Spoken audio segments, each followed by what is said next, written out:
디모데후서 2장 20절로부터 21절.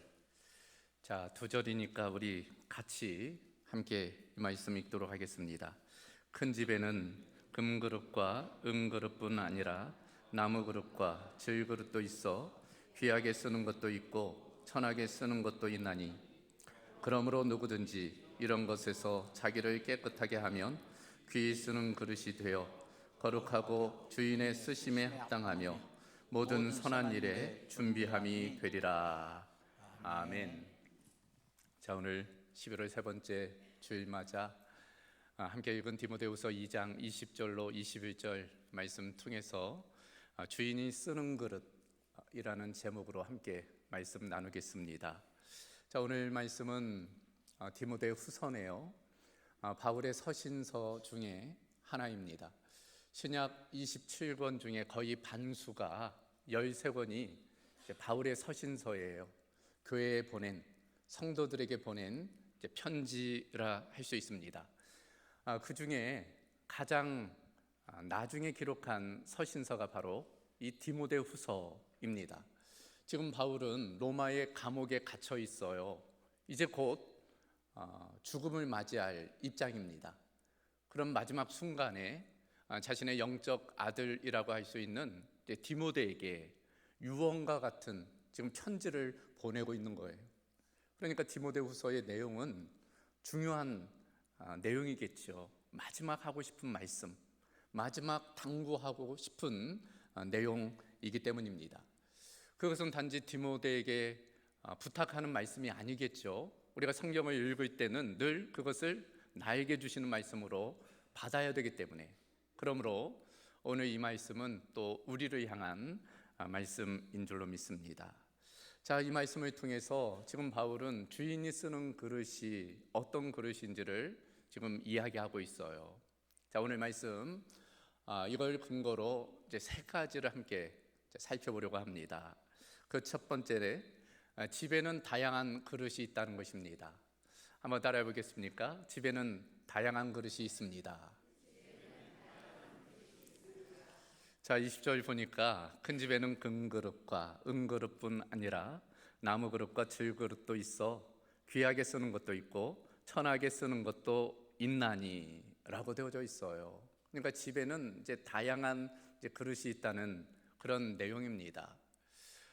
제가 서울에서 목회할 때 아는 장로님이 이제 카페를 운영하셨어요. 그 카페의 이름은 로팸이었습니다. 약자예요. 로얄 패밀리의 약자입니다. 이 장로님은 좀 부유한 가정에서 태어났어요. 그래서 세계 전역을 다 여행을 했답니다. 특별히 유럽을 여행하면서 유럽 왕실 그런 도자기들, 이제 그릇이나 뭐 접시나 찻잔이나 뭐 이런 것들을 수집하게 되었어요. 그리고 그간 수집했던 것들을 이제 카페를 열어 이제 전시하고 또 일부는 그걸 또 판매도 이제 하는 그런 장로님이셨습니다. 가끔 방문해 보면 저는 별로 감흥이 없더라고요. 별로 그런 그 문양이나 뭐 그런 것들이 별로 감동이 되지 않아요. 그런데 함께 가시는 방문하는 이제 권사님들은 막 눈이 휘둥그레져요. 너무나 아름답다고. 그래서 뭔가 좀 사고 싶어서 이제 하는 그런 모습들 보게 되었습니다. 여러분 집에도 다양한 이제 그릇들이 있을 거예요. 뭐 찬장, 주방 수납장 열면 각양각색의 이제 그릇이 진열되어 있을 것입니다. 뭐 크기별로도 종류별로도 또 재료별로도 이제 다양하게 그릇들이 있고 이제 그런 것들이 비치되어 있을 거예요. 그리고 용도에 따라 이제 손님이 찾아오면 그 손님에 따라 그 그릇들을 내놓게 됩니다. 귀한 손님이면 좀 더 귀한 그릇들을 내놓게 되겠죠. 반면 어린 자녀들의 친구라면 쉽게 깨질 수 있으니까 좀 단단한 그릇들, 이제 깨져도 상관없는 그릇들, 아마도 그런 그릇들을 내놓게 될 것입니다. 이렇듯 우리의 가정에서 쓰는 그릇도 각기 모양과 이제 재료와 쓰임에 따라 이제 다양하다는 거예요. 마찬가지로 하나님 나라를 위해서 하나님께서도 우리를 그와 같이 다양하게 만드셨고 또 다양하게 우리를 사용하신다는 것입니다. 실제로 바울의 다른 서신서를 보면 교회에 대해서 바울은 몸으로 비유한 바가 있어요. 몸에 붙어 있는 이제 지체로 우리를 이제 설명합니다. 그러니까 우리 몸에는 눈도 있고, 코도 있고, 입도 있고, 귀도 있고, 손도 있고, 발도 있고, 다양한 지체가 붙어 있는 거예요. 눈이 중요하죠. 그러나 눈만 있다면 그러면 온전치 못하는 거예요. 코만 있어도 안 되는 것입니다. 다양한 그 지체들이 함께 어우러져야 되는 거예요. 어떤 것 하나 소중하지 않은 이제 지체가 없는 것입니다. 제가 보니까 이 눈썹도 마찬가지인 것 같아요. 제가 어느 날 모 권사님 댁 신방을 갔더니 권사님께서 주저주저 하시다가 저한테 말씀하시더라고요. 목사님 다 좋은데 눈썹이 너무 흐리다고. 좀 눈썹 문신을 좀 하면 좋겠다고. 요새 우리 남성들도 눈썹 문신 많이 하잖아요. 이제 눈썹이 흐리니까 사람이 조금 뚜렷해 보이지 않고 이제 그렇다는 거예요. 근데 정말 문제는 뭔가 하면은 제가 눈썹이 좀 흐리고 약하다 보니까 다른 때보다 이 운동할 때가 문제예요. 운동하면 땀이 흐르잖아요. 보통 눈썹이 진하면 이 땀이 흘러갑니다, 옆으로. 근데 저는 눈으로 막 들어와요. 그러니까 눈이 따끔하고 이제 비가 오면 또 이게 눈으로 들어가니까 그런 아쉬움이 있다. 이 눈썹도 아무 것이 아닌 것이 아니구나. 그런 생각을 해보게 되었어요. 그래, 우리 몸에 필요치 않은 것은 아무것도 없습니다. 모든 것이 다 필요해서 하나님께서 그렇게 창조하신 거죠. 하나님 나라도 마찬가지, 교회도 마찬가지입니다. 하나님께서는 다양한 은사와 달란트를 통해서 맡겨진 사역들을 우리가 잘 감당하도록, 조화롭게 감당하도록 우리를 불러주신 거죠. 그러므로 금그릇이라고 해서 은그릇, 나무그릇, 질그릇을 낮잡아 봐서는 안 돼요. 반면 질그릇이라고 해서 나무그릇, 은그릇, 금그릇을 부러워할 필요도 없습니다. 그러니까 우리는 우월감이나 열등감에 빠질 필요가 없습니다. 각기 필요에 따라 하나님께서 우리를 적절하게 사용하시기 때문이에요. 실제로 어느 때는 금그릇이 어울릴 때가 있는 반면 질그릇이 더 어울릴 때가 있어요. 그렇지 않습니까? 여러분, 이 된장국을 어디다 내놔야지 맛있어요? 질그릇이.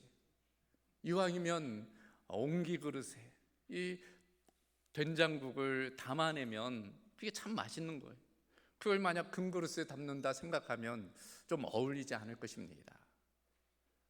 그러니까 하나님도 당신의 뜻에 따라 각각의 일에 어울리는 그릇을 당신 집에 두신 거예요.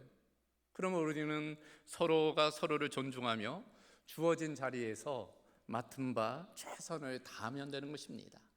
그걸 우리 주님께서 이제 기쁘게 받으시는 거예요. 아마도 우리가 결국 하나님 앞에 서게 되지 않겠습니까? 그럴 때 하나님은 이렇게 묻지 않으실 거예요. 너는 왜 아브람처럼 살지 않았느냐? 너는 왜 모세처럼 살지 않았느냐? 너는 왜 다윗처럼 살지 않았느냐? 하나님 그렇게 묻지 않으실 겁니다. 아마도 하나님은 너는 왜 너 자신으로 살지 않았느냐? 그렇게 물으실 거예요. 우리는 우리에게 주어진 달란트와 은사에 따라 우리에게 맡겨진 사명을 최선으로 감당해야 할 줄로 믿습니다. 그런 은혜가 우리 모두 가운데 있기를 주님의 이름으로 소망합니다. 두 번째로, 그릇은 두 가지가 중요하다는 거예요. 한번 따라해 보겠습니까? 그릇은 두 가지가 중요합니다. 제가 오늘 말씀 묵상하면서 그런 마음이 들었어요.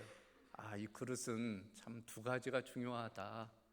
그런 깨달음을 주셨습니다. 그 두 가지가 뭘까? 첫 번째는 내용이, 그릇에 있어서는 무엇을 담느냐, 그 내용물이 참 중요합니다. 그래요. 그릇에 있어서 그 재질도 중요하고 모양도 중요하지만 그릇에 있어서 빼놓지 말아야 할 것은 결국은 그 내용물입니다. 무엇을 담느냐, 무엇을 담는 그릇이냐가 중요해요.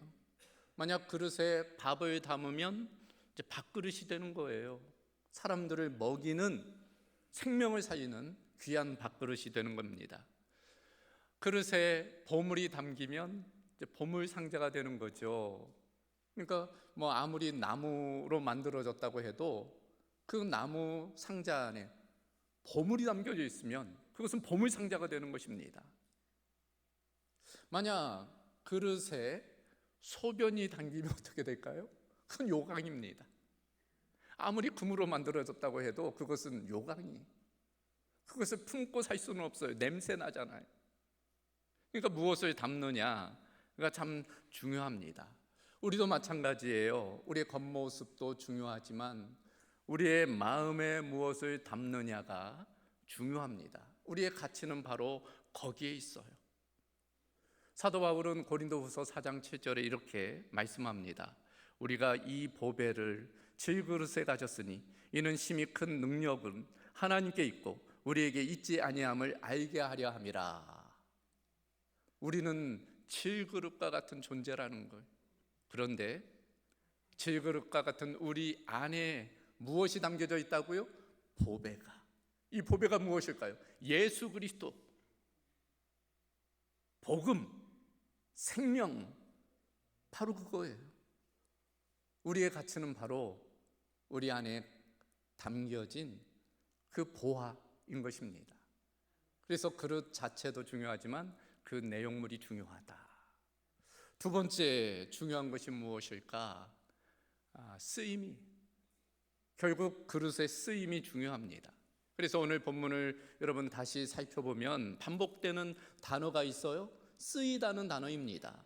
20절, 21절에 각각 2번, 총 4번 쓰이다 라는 단어가 반복되고 있어요. 그래요. 그릇을 만든 목적은 관상용으로 만드는 게 아니에요. 그것은 무엇을 담아서 사용하려고 만드는 것입니다. 그런 측면에서 쓰임 받는다는 것이 중요해요. 실제로 토기장이가 토기를 만들 때 분명한 목적을 가지고 만듭니다. 어디에 사용할지 그 용도를 생각하면서 만드는 거예요. 자, 그렇다면 보배를 우리 같은 질그릇에 담아주신 이유가 무엇일까? 사도행전을 보면 바울 사도가 주님의 부르심을 받을 때 주님께서 그 바울을 택한 이유를 분명히 이렇게 이야기합니다. 주께서 이르시되 가라, 이 사람은 내 이름을 이방인과 임금들과 이스라엘 자손들에게 전하기 위하여 택한 나의 그릇이라. 지금 아나니아라는 집사를 통해 눈먼 바울에게 찾아가서 그를 안수하여 눈을 뜨게 하라, 주님께서 말씀하시면서 이 바울이 누구인가? 나의 택한 그릇이라는 거예요.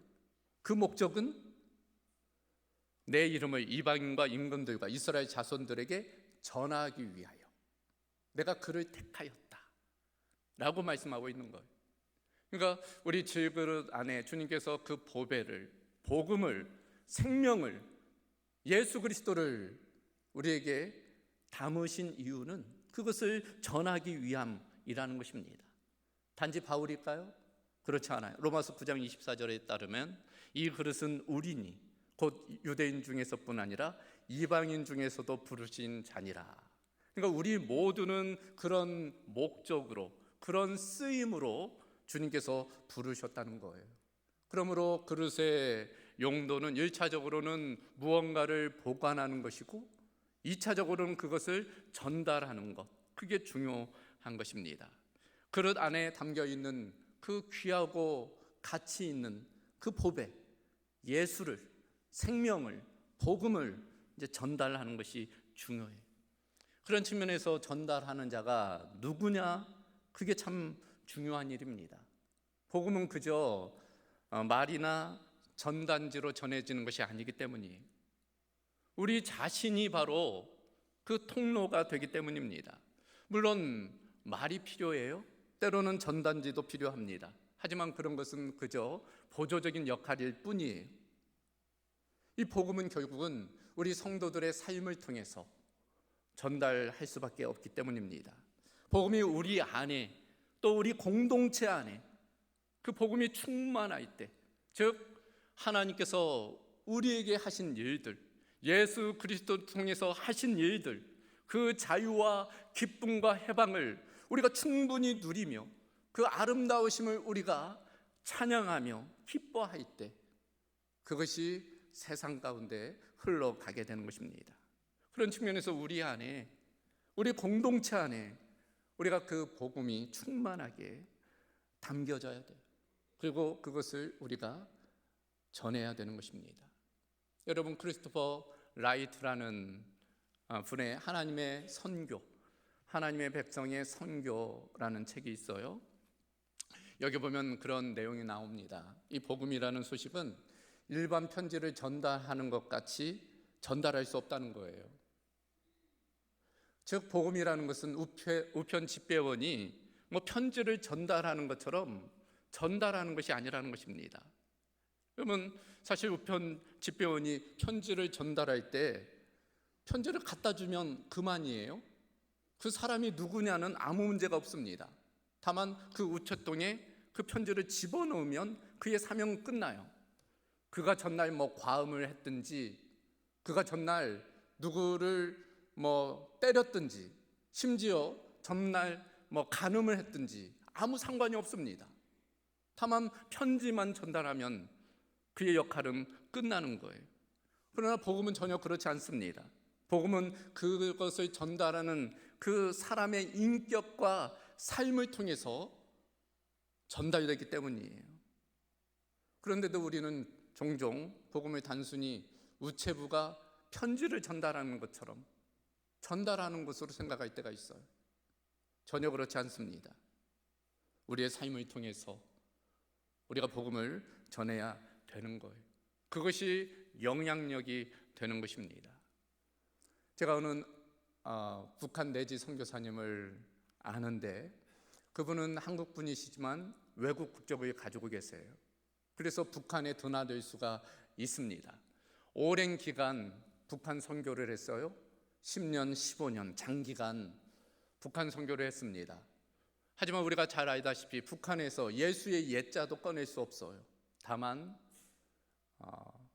선한 구제 사업들을 하는 거예요. 삶을 통해서 예수님을 증거하는 것입니다. 입에는 예수의 옛자도 꺼내지 못하지만.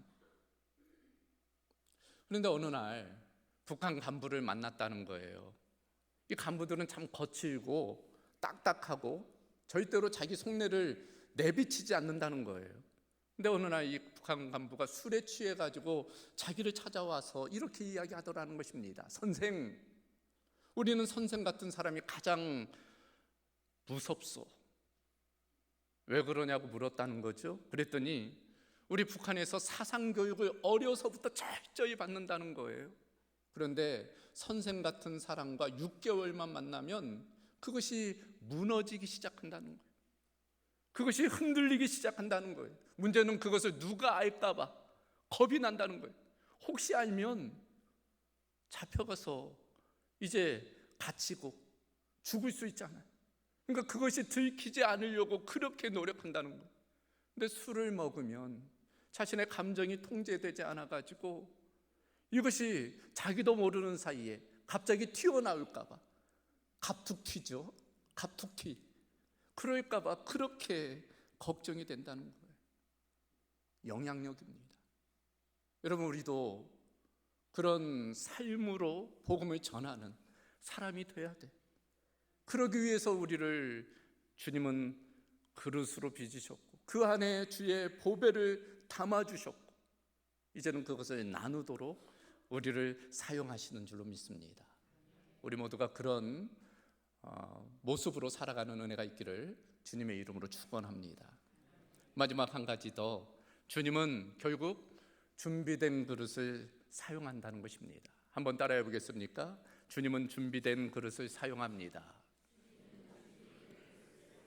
자, 20절, 21절 다시 보면 큰 집에는 금 그릇과 은 그릇뿐 아니라 나무 그릇과 질그릇도 있어 귀하게 쓰는 것도 있고 천하게 쓰는 것도 있나니 그러므로 누구든지 이런 것에서 자기를 깨끗하게 하면 귀히 쓰는 그릇이 되어 거룩하고 주인의 쓰심에 합당하며 모든 선한 일에 준비함이 되리라. 여기 명확하게 이야기하고 있는 것은 그릇의 쓰임은 그릇 자체에 결정권이 있는 것이 아니라 그 주인에게 결정권이 있다는 거예요. 쓰는 것은 주인 마음이라는 것입니다. 주님이 이렇게 쓰든 저렇게 쓰든 그것은 주인의 결정이다. 그렇잖아요. 우리가 손님이 왔을 때 손님에게 접대할 때 이 사과를 어느 그릇에 담아서 낼지는 그 주인의 마음입니다. 그렇죠? 그와 마찬가지로 그걸 쓰는 것의 주권은 주인에게 있음을 이야기하는 거예요. 토기장이의 비유에서도 그런 내용이 나오잖아요. 토기장이가 얼마든지 진흙을 이겨서 자기가 원하는 모양으로 용도로 만들고 사용한다는 거예요. 그러니까 언제 쓰일까, 어디에 쓰일까, 어떤 그릇을 쓰실까에 대해서 우리가 할 수 있는 것은 아무것도 없어요. 그 결정권은 주님이 가지고 계시기 때문입니다. 그러나 오늘 본문 단 한 가지 우리가 할 수 있는 것이 있다 말씀하고 있어요. 그것은 무엇일까요? 우리 자신을 쓰시도록 준비하는 것은 우리의 역할이라는 거예요. 그리고 그 준비에 있어서 가장 중요한 것은 자신을 깨끗하게 하는 것이다 라고 말씀하고 있는 것입니다. 그래요. 더러운 그릇을 내놓을 수는 없잖아요. 물을 손님에게 내놓을 때 아무리 금 그릇이라고 해도 그 그릇이 더러우면 사용할 수 없는 것입니다. 그런 측면에서 그릇에게 있어서 준비된다는 것, 깨끗함의 필요성입니다. 귀한 그릇으로 사용되느냐, 천한 그릇으로 사용되느냐, 그 정결 여부에 달려 있다는 거예요. 따라서 바울은 본절을 통해서 금그릇이 되라고 이야기하고 있지 않아요. 그건 우리가 할 수 있는 영역이 아닙니다. 다만 쓰임받기 위해서는 깨끗함이 필요하다. 그렇다면 깨끗한 그릇은 어떤 그릇일까요? 물론 우리가 하는 대로 이제 윤리적인, 도덕적인 이제 그런 측면도 필요하죠. 더불어 어떤 성경적인 기준에 있어서 말씀을 율법을 잘 지키는 것 필요합니다. 그러나 가장 중요한 것은 자신을 내어놓는 것, 자신을 비워내는 것입니다. 자신의 고집을, 자신의 고정관념을, 자신의 교만을 비워내는 거예요. 그래야지 주인이 쓰는 거예요. 나를 고집하면 주님이 사용할 수 없는 것입니다. 나를 내려놓는 것. 그런 측면에서 준비된 그릇은 완벽한 그릇을 의미하지 않아요. 우리가 어떻게 완벽할 수 있습니까? 우리는 부족해요. 다만 준비된 그릇은 하나님의 쓰시기 편하도록 나를 내어놓는 것입니다. 여러분, 하나님은 돌로도 아브라함의 후손을 만드시는 분이 썩은 막대기, 죽은 막대기로도 홍해를 가르시고 반석에 물을 내시는 분이 하나님이십니다. 중요한 것은 붙잡힌 바 되는 거예요. 하나님이 쓰시도록, 주님께서 쓰시도록 나를 내려놓고, 내 고집을 내려놓고, 내 교만을 내려놓고 주님이 쓰시도록 나를 맡겨드리는 것입니다. 결국 내가 죽는 것, 내가 죽을 때 주님이 사용하십니다. 어제 김장이 있었어요. 많은 분들 참 수고가 많았습니다. 제가 어느 글을 보니까 그런 내용이 나와요. 배추가 김치가 되려면 7번을 죽어야 된다네요. 7번을. 그러니까 내용을 보니까 먼저 밭에서 뽑혀 죽고, 두 번째 날카로운 칼에 쪼개져 죽고, 소금에 절여 죽고, 강렬한 양념에 버무려 죽고, 항아리에 담겨 땅속에 묻혀 죽고, 꺼내어 잘릴 때 죽고, 마지막으로는 입속에서 씹혀 죽고 7번 죽어야지 된다고 그래요. 그래, 우리도 마찬가지입니다. 주님께서 쓰시기 편하도록 나를 죽여야 돼요. 내 고집을 내 고정관념을, 내 교만을 내려놔야 됩니다. 그럴 때 주님께서 우리를 사용하여 주실 줄 믿습니다. 우리 모두가 그런 마음으로 주님께서 편하게 쓰시도록 날마다 나를 내어드리는 그런 은혜가 있기를 주님의 이름으로 소망합니다. 자, 오늘 말씀을 정리합니다. 이런 이야기가 있어요.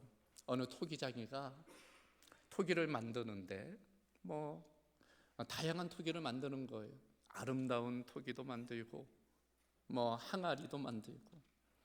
그런데 이 토기장이가 물을 기르러 갈 때면 꼭 금이 간 못난이 토기를 들고 가서 물을 떠온다는 겁니다. 이거 참 이상하잖아요. 그 멀쩡한 토기들도 많은데 이제 금이 가서 물이 줄줄 새는데 그 토기를 이 토기장이가 꼭 물을 기를 때면 가지고 간다는 거예요. 그러니까 불만도 있고 그런 일들이 있는 거예요. 근데 놀라운 것은 봄이 되니 알겠더라는 거예요. 그 토기장이가 물길로 오며 가며 깨어진 그 틈을 통해서 물이 새어나왔잖아요. 근데 그 자리에 꽃이 피어 올랐다는 거예요. 열매가 맺히게 되더라는 것입니다. 당장은 이해할 수 없지만 분명한 토기장이의 목적이 있었던 거예요. 그래서 그 깨어진 금이 간 그 토기를 사용하더라는 것입니다. 여러분, 우리가 금이 갔다고 사용되지 못하는 게 아니에요. 얼마든지 주님께서는 아름다운 목적으로 우리를 사용하십니다. 그러므로 우리는 준비되어야 돼요. 주님께서 언제 우리를 사용할지 모르니까 우리의 마음을 준비하고 주님께 우리의 삶을 내어 맡기는 것, 그러면 주님께서 우리를 가장 아름답게 사용하여 주실 줄로 믿습니다. 이런 말이 있어요. 우리는 바람을 불게 할 수 없다. 그러나 바람을 일으켜 주실 때 우리는 그 돛대를 올려야 된다. 돛대를 준비해야 된다. 바람을 불어주시는 분은 하나님이에요. 그러나 돛대는 우리가 준비해야 됩니다. 그럴 때 하나님께서 우리의 삶을 통해서 놀라운 일들을 이루어 가실 줄로 믿습니다. 우리 모두가, 우리 공동체가 그런 은혜로 나아가기를 주님의 이름으로 소망합니다. 이 시간 우리 함께 기도하십시다. 오늘 주인이 쓰는 그릇입니다. 여러분은 어떤 그릇이에요? 본인 생각하기에 어떤 그릇입니까? 금그릇도 있을 테고 은그릇도, 나무 그릇도, 질그릇도. 그건 하나님께서 분명한 이유와 목적을 통해 그렇게 만드셨습니다. 우리가 받아들여야 돼. 그러나 더 중요한 것은 뭘까요? 그 그릇에 담겨진 보배, 그게 중요합니다. 우리 안에는 예수 그리스도가 우리 안에 담겨져 있어. 예수 생명이, 예수 복음이, 예수 기쁨이 우리 안에 담겨져 있습니다. 그 이유는 그저 우리만 누리라는 게 아니에요. 그걸 나누라는 목적으로 우리를 그렇게 불러주신 줄로 믿습니다. 그러기 위해서는 우리가 준비되어야 돼. 무엇보다도 우리가 정결한 그릇으로, 주인이 쓰기에 편한 그릇으로 내 교만을, 내 고집을 다 내려놓고 주님께서 나를 붙들어 사용하시도록 우리가 주님께 우리 자신을 내어 맡겨야 될 줄로 믿습니다. 이 시간 그런 마음으로 이 시간 주님 앞에 기도하며 나가겠습니다. 함께 기도합니다. 감사하신 아버지 하나님, 오늘 주인이 쓰는 그릇이 어떤 그릇인지 일깨워 주심을 감사합니다. 하나님, 집에는 다양한 그릇이 있고 다양한 목적으로 주인이 그 그릇을 또 만들어 놓은 줄로 믿습니다. 하나님께서도 우리 공동체 안에 하나님 나라를 위해, 복음을 위해서 다양한 용도로 사용하기 위해 우리를 불러주신 줄로 믿습니다. 하나님, 그 부르심의 목적에 따라 우리가 주님의 복음을 증거하며 살아가도록 함께하여 주옵소서. 그저 말로만이 아니라, 그저 우리가 형식적으로만이 아니라 우리의 삶을 통해서 복음을 증거하는 복음의 통로, 축복의 통로, 은혜의 통로로 살아가게 하여 주옵소서. 주님께서 쓰시기에 편한 그릇 되기를 원하옵나이다. 우리의 고집도 내려놓게 하여 주옵소서. 우리의 우리의 고정관념도 내려놓게 하여 주옵소서. 우리의 교만도 다 내려놓게 하여 주시옵시고, 날마다 주님께서 우리를 부르시고 우리를 이끄실 때마다 순종하며 그 뜻대로 살아가는 은혜가 있도록 주님 함께 하여 주옵소서. 우리 공동교회가 그런 아름다운 공동체 되기를 원하옵나이다. 주님께서 쓰시기에 편한 공동체가 될 수 있도록 주님 함께 하여 주옵소서. 성령님 역사하여 주시옵소서. 감사하신 아버지 하나님, 오늘 우리를 향한 주님의 말씀 우리가 마음에 담게 하여 주시고 주님이 쓰시기에 편한 그릇 될 수 있도록 날마다 우리 자신을 주님께 내려놓고 날마다 나 자신을 죽이고 예수 그리스도가 내 안에 살아 역사하는 놀라운 은혜가 있게 하여 주옵소서. 모든 것 주께 의탁하오며 예수 그리스도의 이름으로 기도하옵나이다. 아멘.